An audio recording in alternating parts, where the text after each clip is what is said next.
ऐसो को जन्मो भव माही प्रभुता पाहे जाहे मद नाही। मद कई प्रकार का होता है। मद पैसों का भी होता है, मद पद का भी होता है, मद बुद्धि का भी होता है, मद सुंदरता का भी होता है और मद ताकत का भी होता है।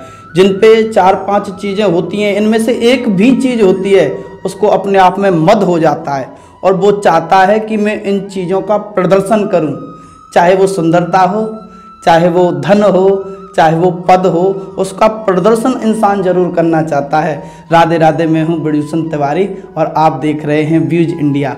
आज हम बात करेंगे जामवंत जी की।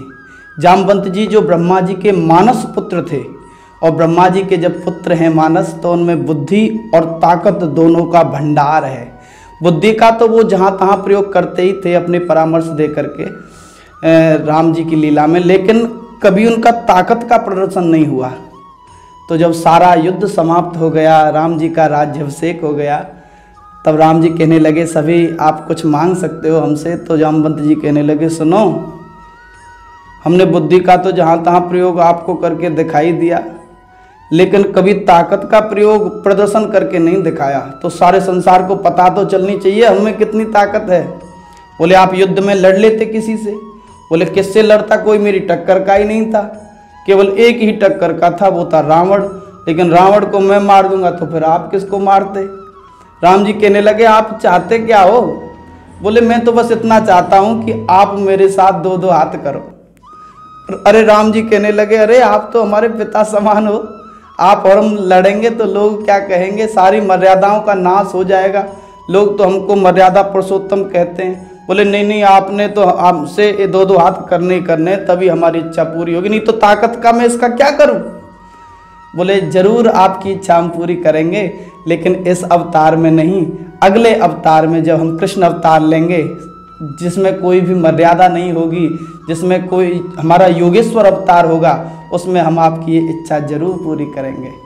उस अवतार में राजा सत्राजित हुए हैं, जिन्होंने भगवान सूर्य की आराधना करके श्यामंतक मणि प्राप्त की है।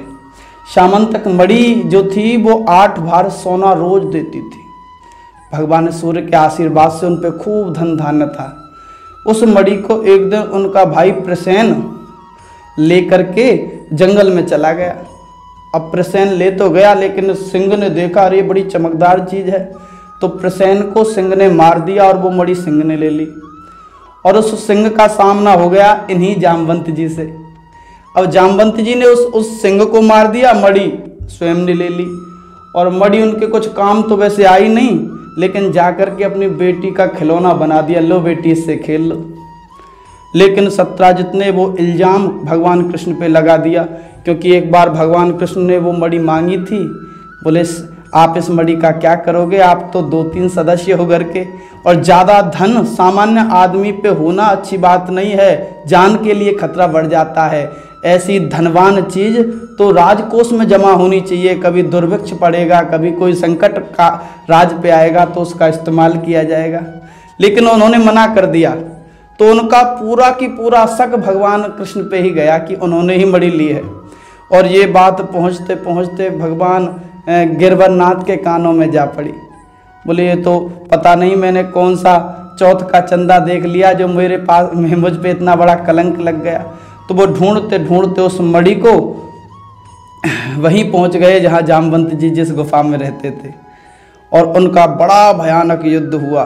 कई दिनों तक युद्ध चला, और जब अंत में जामवंत जी की एक नस ढीली हो गई, तो जामवंत जी ने हाथ जोड़ ली और कहने लगे ठाकुर मैंने आपको पहचान लिया, आप तो मेरे राम जी हो, आपने मेरी पूरी इच्छा पूरी की है, जो मैंने मांगा था वो सब कुछ आपने दिया है, लेकिन मेरी आखिरी इच्छा ये भी है कि मेरी पुत्री और ये मणि, इन दोनों को आप स्वीकार करो, ताकि मैं बड़े प्रेम से अपने धाम को जा सकूं। तो ये थी जामवंत जी की कहानी, और जामवंत जी ने राम जी से युद्ध करके अपनी इच्छा को कैसे पूरा किया। राधे राधे।